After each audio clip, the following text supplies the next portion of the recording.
Comme toute matière technique, à mon sens, il est inconcevable de se contenter du cours magistral et de ne pas passer à l'étude de quelques cas, à faire quelques exercices. L'objectif étant de tester si on a bien maîtrisé les notions du cours magistral. Bien, alors dans ce sens-là, je vous propose quelques exercices. C'est une partie que j'ai intitulée Travaux dirigés. Ce sont des exercices qui couvrent, sont typiques, c'est des modèles, et ça couvre presque la totalité des notions importantes qu'on a vues dans le chapitre des invités, notamment les invités constants. Et là, avant de me lancer dans les exercices, j'aimerais bien passer à des conseils, dans le sens où quand on essaie de résoudre un exercice, et il est toujours intéressant de se dire la chose suivante. Et d'ailleurs, c'est ce qu'on va faire ensemble. Et quelle est l'astuce, ou quelles sont les astuces que je dois retenir à travers cet exercice? Parce qu'en général, on peut tomber sur des cas, des modèles, je dirais, qui sont relativement différents, d'accord? Mais au fond, si on a bien compris, je répète encore une fois, pas appris, on a bien compris le concept de cette étude de cas, on peut très bien l'étaler, si vous voulez, ou bien l'adapter à un modèle similaire, bien sûr. Très bien. Donc, à la fin de chaque exercice, s'arrêter un laps de temps et se dire, qu'est-ce que j'ai retenu de cet exercice? Très bien. Alors, sans trop tarder, donc je passe à l'exercice numéro 1, donc l'énoncé. Il s'agit de quoi? On a 23 mensualités, d'accord? 23 mensualités constantes, de montant commun 4200 dirhams, et sont placées au taux de 6,21%. La question, donc de vérifier que le taux mensuel équivalent ici, donc c'est 0,005, c'est-à-dire que 0,5%, et de calculer le capital à des dates, différentes dates, un mois après, un semestre après, etc. Donc il faut maîtriser bien sûr le calcul des valeurs, que ce soit actuelles ou acquises, ça dépend de l'exercice, hein, à n'importe quelle date. Très bien. Alors là, une petite remarque aussi. Pourquoi on a parlé de taux mensuel? En fait, on a bien vu que le taux équivalent est plus petit que le taux mensuel, le taux proportionnel, d'accord? Donc, il faut bien savoir qu'est-ce qu'on va utiliser. Alors, normalement, ça dépend. Donc, on a des contrats, hein, donc c'est clair parfois. Est-ce que c'est écrit, est-ce que c'est un taux qui est équivalent ou bien un taux qui est proportionnel?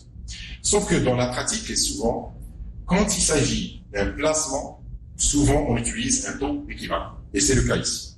Quand il s'agit d'un remboursement, on utilise un taux proportionnel. Puisqu'il est plus grand que le taux équivalent, ça va générer plus d'intérêt.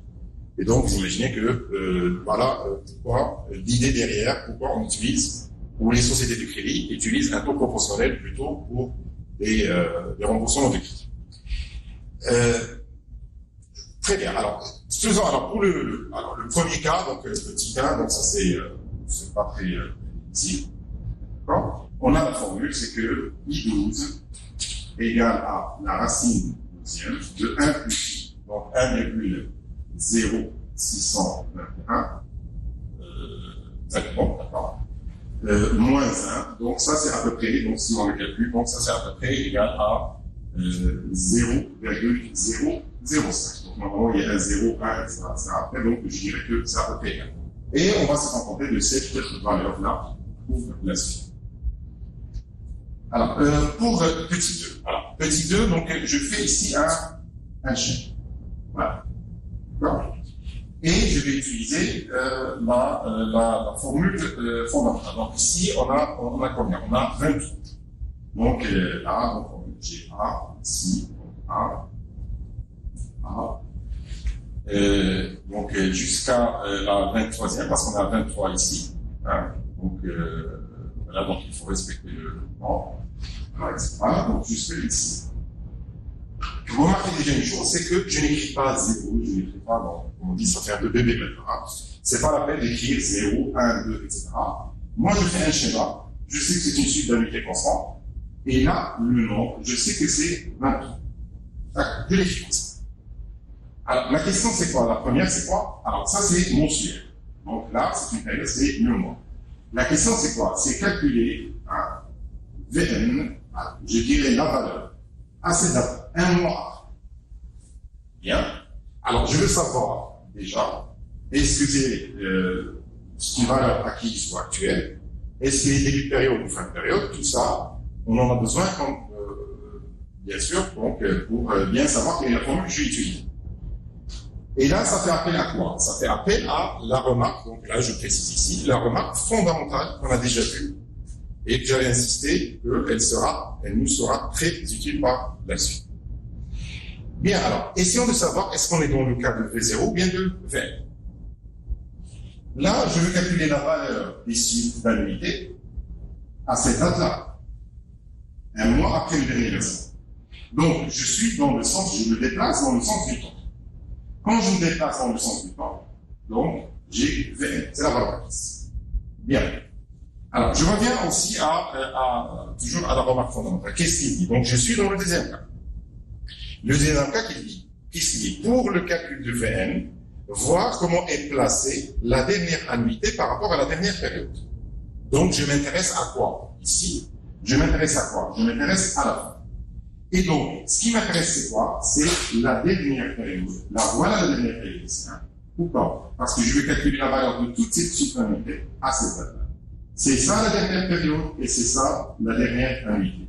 Dans le sens du temps, comment est placé ça? C'est placé au début et donc c'est VND.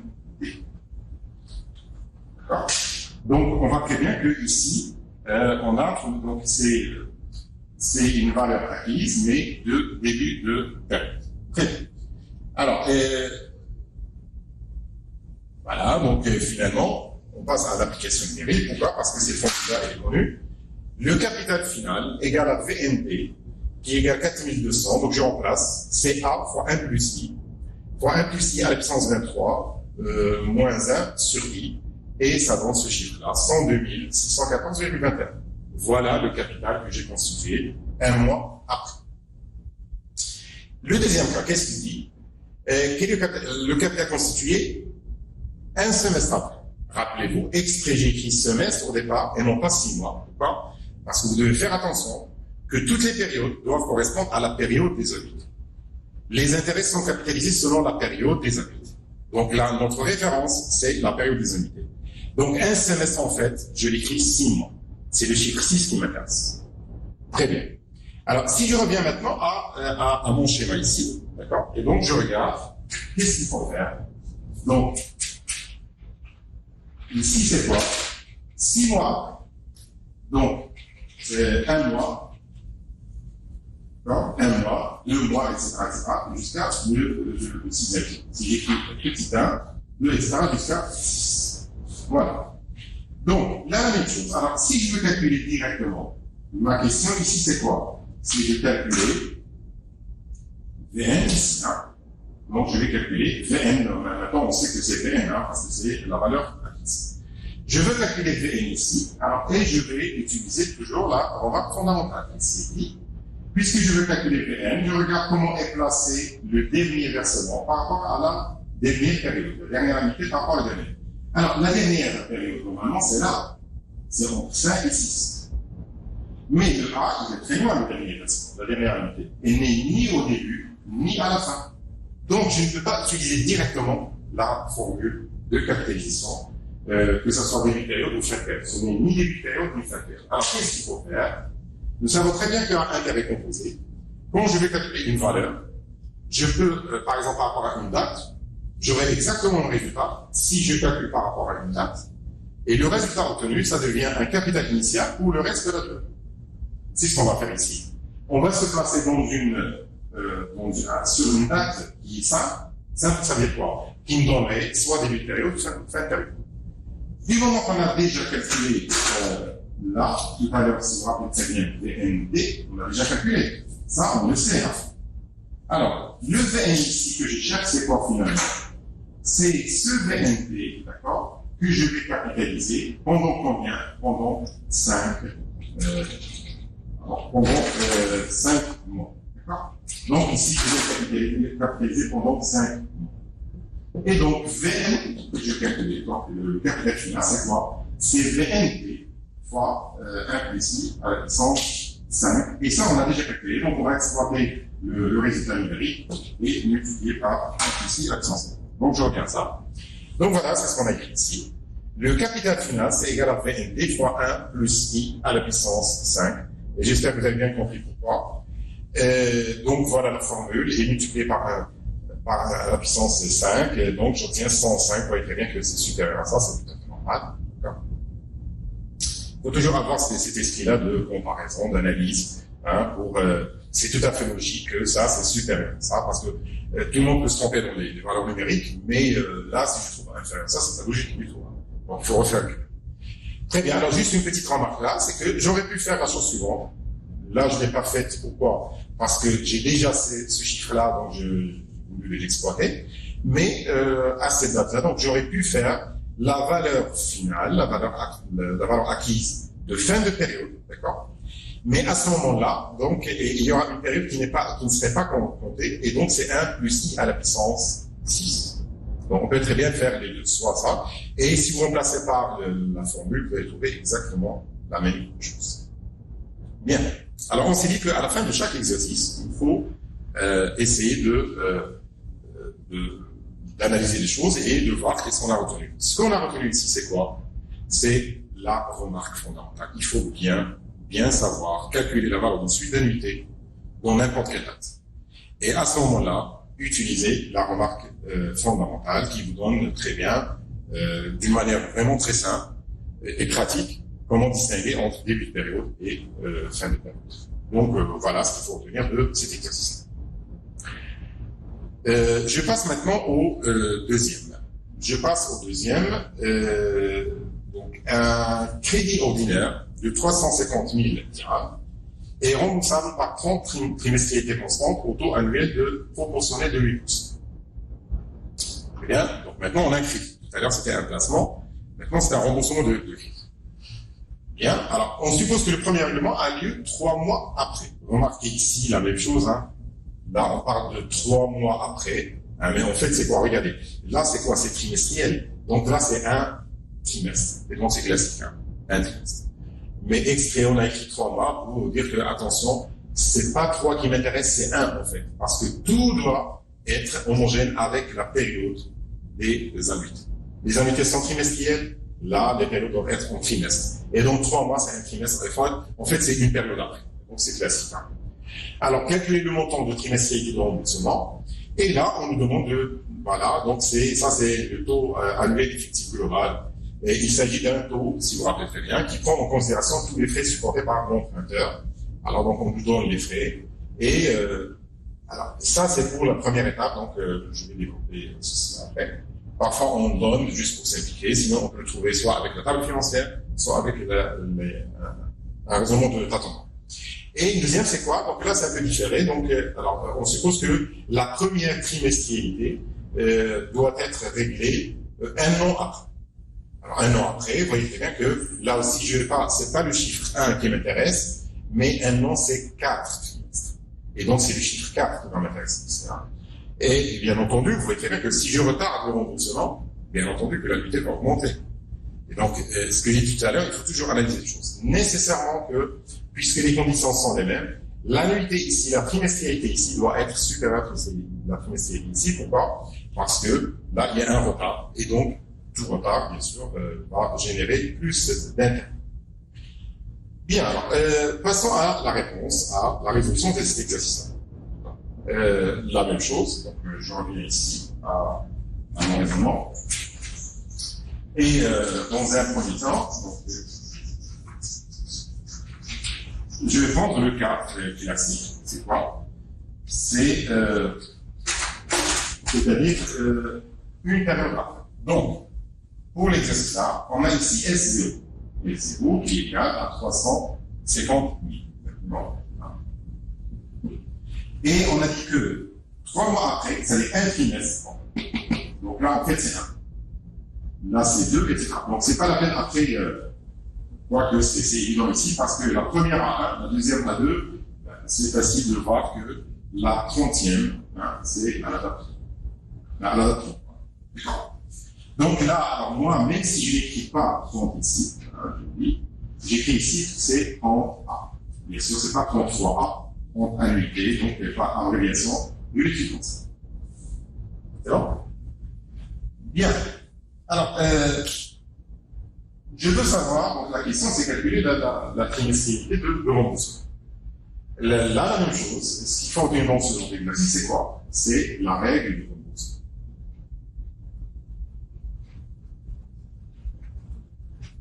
Qu'est-ce qui dit la règle de remboursement? Rappelez-vous, hein, on l'a déjà vu, c'est quoi? Ce qui est reçu doit être équivalent à ce qui est versé.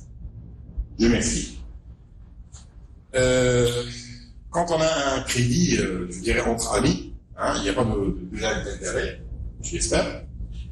Quand il n'y a pas d'intérêt, donc je dis que ce qui est reçu doit être égal à ce qui est versé. Parce que le taux d'intérêt est égal à 0 ici, hein, donc il n'y a pas d'intérêt, donc voilà. Donc ce qui est reçu est égal.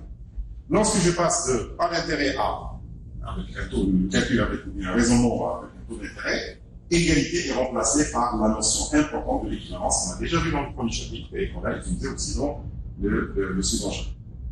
Donc, ce qui est reçu doit être équivalent à ce qui est versé, et ça, c'est ce qu'on appelle la règle de remboursement. Remboursement total. D'accord.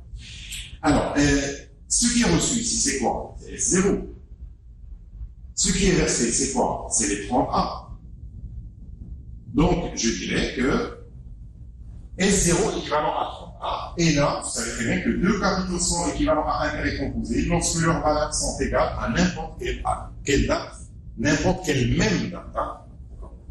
Alors, c'est à moi de choisir la date la plus simple. La date la plus simple, c'est quoi? Alors, il n'y a pas de problème pour S0. Je peux calculer la valeur de S0 à n'importe quelle date. Mais la date des annuités, c'est très important de se situer dans une date qui nous donnerait soit début de période, soit fin de période. Alors, le cas classique ici, lorsqu'on a un remboursement classique, c'est-à-dire que à partir de la date on commence le remboursement une période après, le meilleur cas c'est la date 0, hein, la date de crédit. Et donc, je vais écrire la valeur à la date 0 de S0 égale la valeur de 30. Donc, la valeur à la date 0 de S0 égale la valeur à la date 0 des 30A. D'accord? Et là, je continue mon raisonnement tranquillement. Pourquoi? Pourquoi tranquillement? Parce que justement, quelle est la valeur à la date 0 des 30? Donc, je fais la même chose. Je fais référence toujours à la remarque fondamentale. Qu'est-ce qu'il dit? Si vous voulez calculer la valeur, et vous voulez savoir est-ce que c'est début de période ou fin de période, il faut toujours savoir, est-ce que vous êtes en train de calculer la valeur actuelle ou acquise? Alors, ici, donc, c'est la valeur à la date 0. On voit très bien que c'est une valeur actuelle. Et donc là, ici, je vais avoir quoi? Je vais avoir V0. Pourquoi? Parce que je vais calculer la valeur de là, ici, à cette date. La valeur de S0 à la date 0, c'est S0. Donc j'ai la formule S0 égale à V0. Qu'est-ce qui reste ici? Est-ce que c'est début de période ou fin de période? La remarque fondamentale, elle dit que si vous voulez savoir est-ce que c'est V0D ou bien V0F, début de période ou fin de période, il suffit de contrôler la chose suivante, ou de comparer comment est située, comment est placée la première annuité par rapport à la première période. Quand je cherche la valeur des unités à la date 0, pour moi, la première période ici, c'est quoi? C'est 0 et 1. La première annuité est à la date 1 parce que nous avons dit que un trimestre après. Donc, comment est placé par rapport au cours, bien sûr? Comment est placée la première annuité par rapport à la première période? C'est à la fin. Donc, V0. Voilà le raisonnement. Vous voyez très bien que la remarque fondamentale est vraiment très pratique. Je dirais même génial. Donc voilà, je reviens maintenant à... bon, là, il y a les détails. C'est que le premier règlement est un trimestre après. Donc j'écris la formule. Ça, c'est quoi? C'est S0. Et ça, c'est la valeur V0F1. Donc, à partir de là, un calcul simple nous donnerait quoi? 15 627,45. Très bien. Dans une deuxième question, qu'est-ce qu'on nous dit? Les frais. Hein? Donc, les frais, c'est 9 437 et il faut calculer le taux effectif global, le taux annuel effectif global. Alors, c'est un taux que je vais calculer, mais n'oubliez pas que c'est un taux qui est trimestriel. Hein. Pourquoi? Parce que là, la période, c'est le trimestre. Très bien. Alors, c'est trimestriel, donc quand j'obtiens le taux trimestriel, n'oubliez pas que par définition, il est proportionnel. On l'a déjà vu, hein. Le taux annuel effectif global, il est proportionnel, et donc je dois multiplier ce côté-là, que je vais trouver par l'interpolation linéaire, j'espère que vous vous rappelez de ça, et je vais multiplier par 2 pour trouver le taux annuel effectif global. Alors, quelle est la formule qui va me permettre? Donc, si vous vous rappelez très bien, les frais sont payables à la date de crédit, donc en fait, dans la réalité, l'emprunteur ne va recevoir que le S0 moins les frais. Je reviens à la formule ici, qui a été utilisée pour le calcul de l'annuité, parce que le calcul de l'annuité est fait par la société de crédit. Et ça, c'est le raisonnement de l'emprunteur. Donc, le montant moins les frais égale à l'annuité qui est déjà calculée, d'accord, fois implicite, et là, donc le N ne va pas changer, bien sûr, et c'est le taux ici qui est l'impôt. Donc, je divise ce nombre-là par ce nombre-là, je divise et je trouve ça. Ça, c'est de la forme f de i égale à alpha, rappelez-vous, ce qu'on a vu longtemps. Très bien. Alors, l'interpolation linéaire. Alors, ça, c'est déjà donné, vous vous rappelez, hein. Donc, on nous a dit, vérifier que c'est entre 2,1% et 2,3%. Alors, en fait, ça, on pouvait le trouver nous-mêmes, hein. C'est par tâtonnement, hein, d'accord, ou bien à travers la table financière. Hein. Donc voilà, j'écris ce schéma-là. N'oubliez pas que IP, alors cette valeur-là, 21,79 qu'on a trouvée dans l'équation ici, ben voilà, elle est comprise. Voilà les valeurs les plus proches selon ces valeurs-là. Donc ça c'est le plus proche, et ça aussi à droite et à gauche. Et donc là, je retiens d'abord que IP c'est compris entre 0,21, puisque 21,79 c'est compris entre ces deux valeurs. Donc voilà la première étape de la résolution par interpolation linéaire. C'est un encadrement le plus étroit possible. Vous voyez très bien que ça c'est pas très loin. Donc, voilà. Il est relativement dans la pratique. Bon, bien sûr, il y a d'autres manières de le faire maintenant. Hein. Donc, le solver sur Excel, on peut le faire sans problème. Mais quand même, c'est une manière, c'est une méthode qu'il faut avoir en tête. Alors ensuite, on écrit la formule de l'interpolation linéaire. Voilà.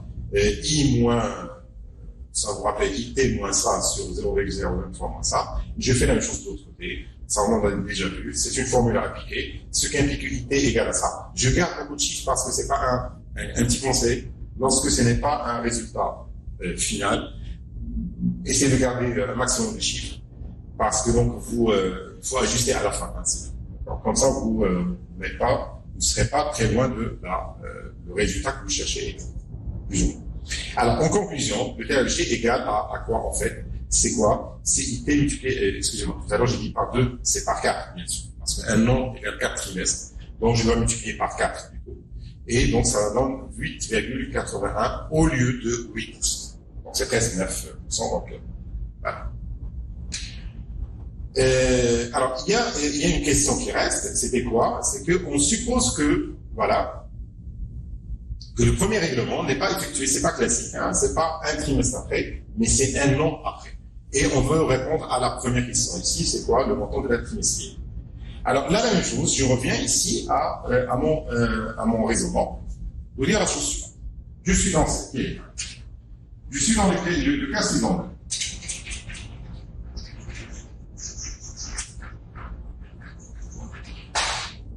J'ai un capital SO, il n'a pas changé, il est toujours le même.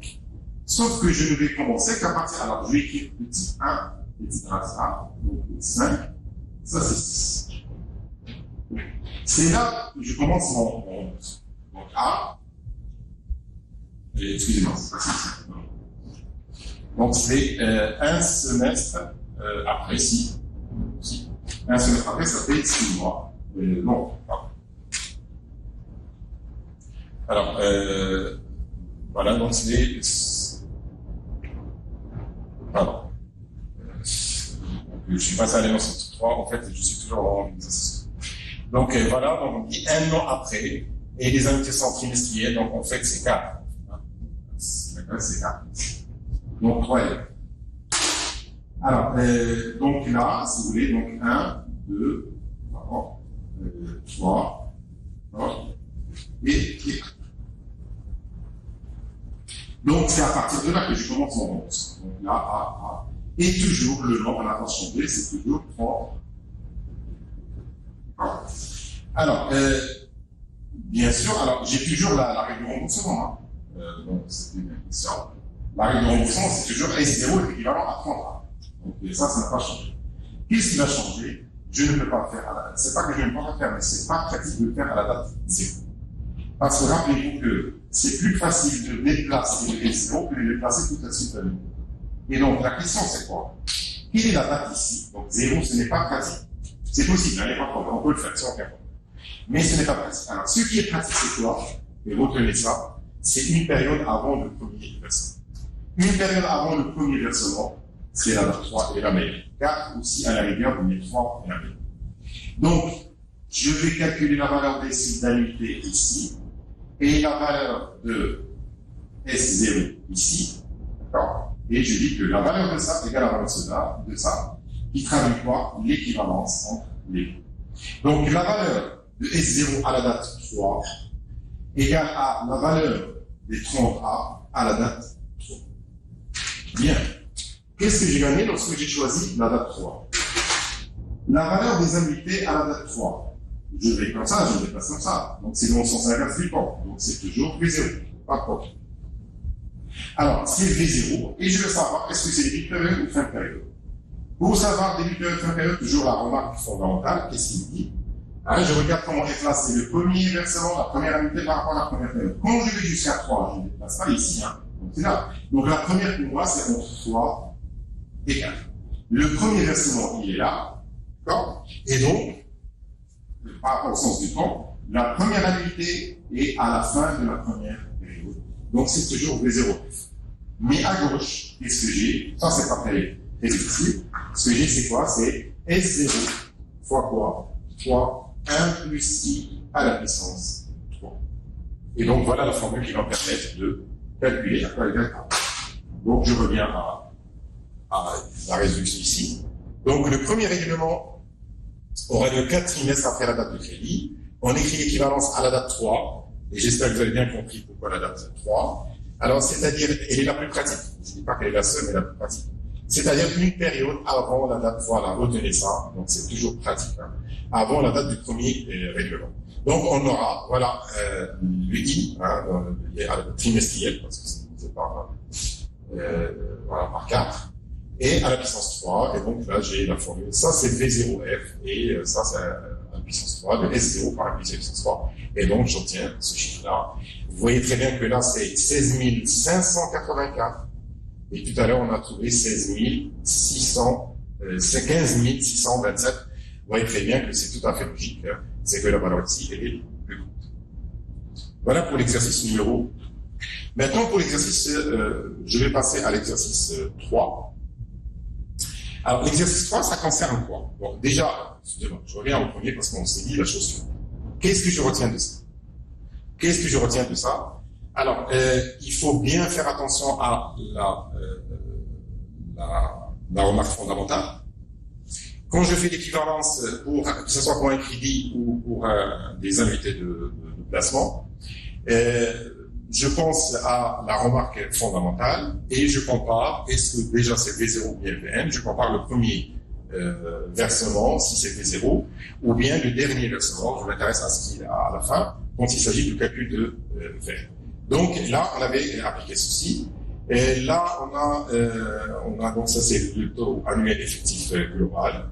Et ici, donc il y a un décalage. Là aussi, il faut bien choisir quelle est la meilleure date quand on a un différé. Donc vous voyez très bien ici, on a dit que le plus simple, c'est quoi? C'est à la date d'une période avant le premier règlement. C'est la date la plus critique.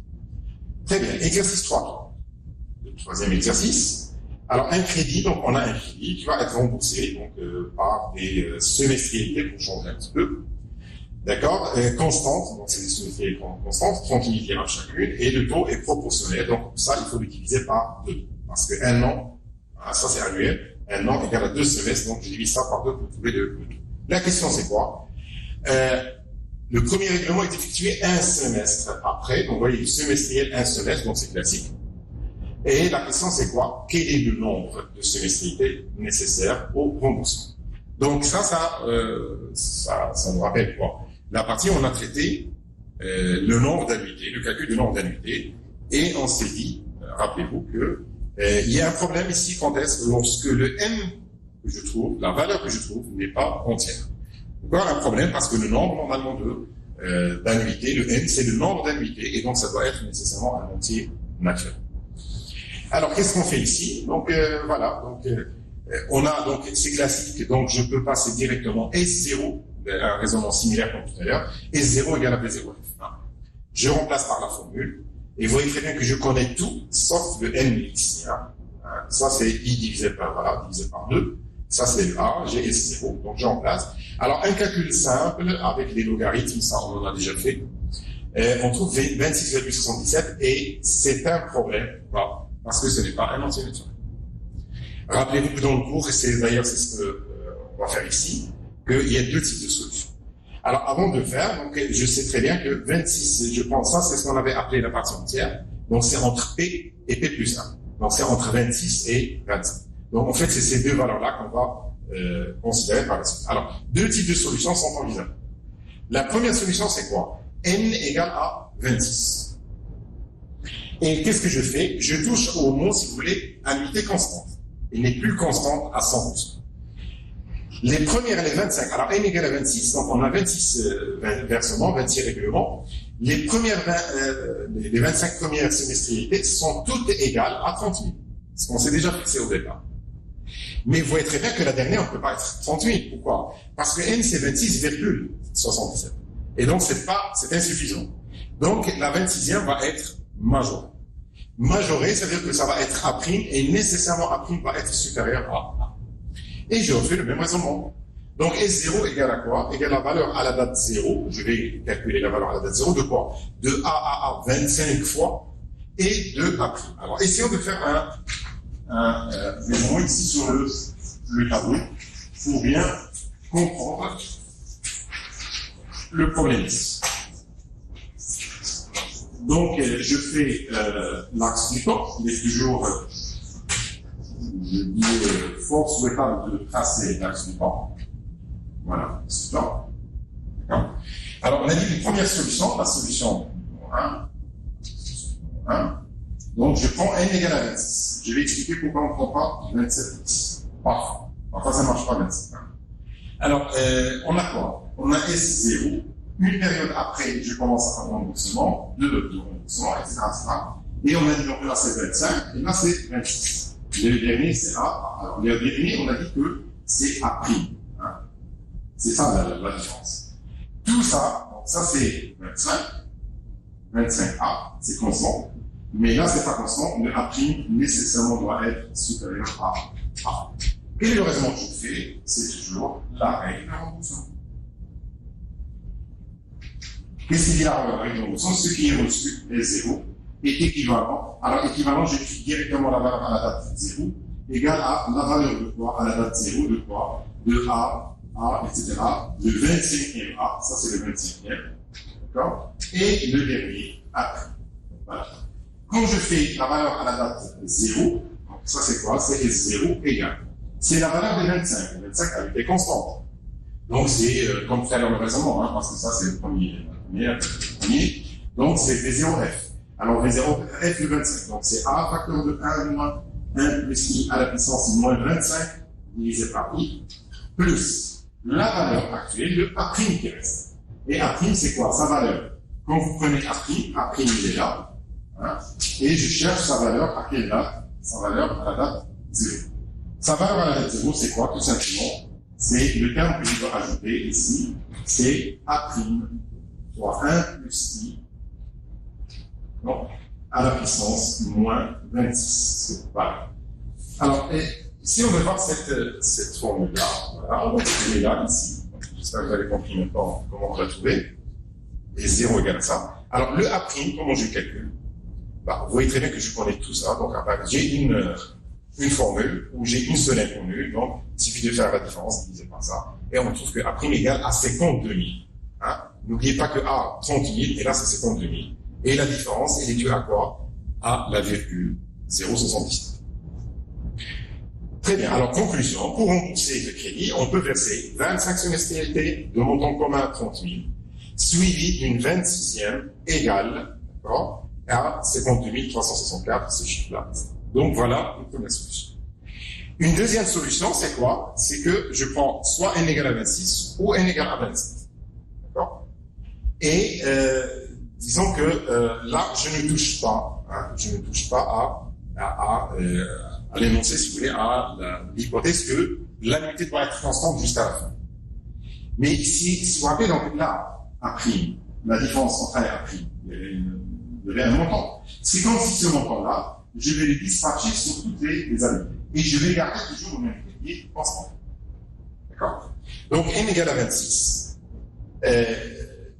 Donc, je vais recalculer le A. Le A va changer. L'hypothèse de l'annuité constante ne change pas. La valeur de A va changer. Le montant commun va changer. Donc, voilà, égal à ça. Donc, je recalcule le A. Et j'ai pris ici n égale à 26. Voilà. Donc, un calcul simple nous donne 30 533,6. Donc, au lieu de 30 000. Donc, cette petite différence qui va être dispatchée sur toutes les annuités, c'est dû toujours à la virgule 0,77. Alors, ou bien, on prend n égale à 27, c'est-à-dire la valeur de P plus 1, la valeur supérieure. Et la valeur supérieure, c'est la même chose. Donc, il suffit de remplacer 26 par 27. Mais n'oubliez pas que nécessairement cette valeur-là doit être inférieure à 30 000, à la valeur de départ. Et donc, c'est 29 000, c'est tout à fait logique. Conclusion, pour rembourser ce crédit, on peut soit verser, donc, conclusion pour la deuxième solution. On a déjà fait la conclusion pour la première solution. Et on peut verser quoi? Soit 26 semestrialités constantes d'un montant de 30 533, ou bien 27 semestrialités, mais le montant ici c'est inférieur à 30. Donc à nous le choix, donc on peut prendre une seule solution, ça marche. Mais il est intéressant donc si vous voulez, de laisser le choix au client, si vous voulez, à l'emprunteur, selon ses conditions, de choisir la première ou la solution. Ce qu'il faut retenir de ça avant de passer à notre exercice, c'est quoi? C'est que, qu'est-ce qu'on a fait ici? Bon, le problème c'est toujours n, un entier, ça doit être un entier naturel. Ce n'est pas le cas ici, les valeurs numériques n'ont pas donné le cas ici. Et donc, il y a deux types de solutions. Et on a d'autres aussi, hein, mais ce sont les plus connus. Donc, c'est quoi? Soit toucher à l'hypothèse que l'annuité n'est pas constante jusqu'à la fin, mais le A, je ne le change pas. Donc, les 25 premières constantes, la dernière, c'est A'. Soit que je garde toujours, c'est la deuxième solution, je garde toujours les annuités constantes, mais le A va changer, ce n'est pas 30 000. Voilà, je vous remercie.